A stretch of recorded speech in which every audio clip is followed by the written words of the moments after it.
Hi mga guys! Ang ganda ng umaga. Ayan, akala mo araw ay dito malamig dito dahil birthday ko ngayon. Nagpupunta kami sa Thai restaurant. Ayan, nag-order ako ng beef chicken at rice and chicken barbecue sa dalawa kong anak. Ayan.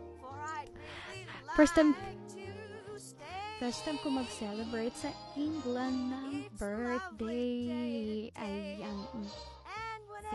Ako, picture muna si Inday. Family picture. Wait. Yan.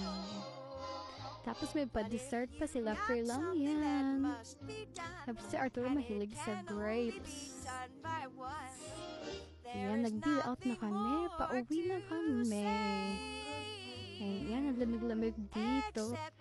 2 Celsius dito. Ayan, may pang-birthday card pa ang anak kong si Ayet Arturo.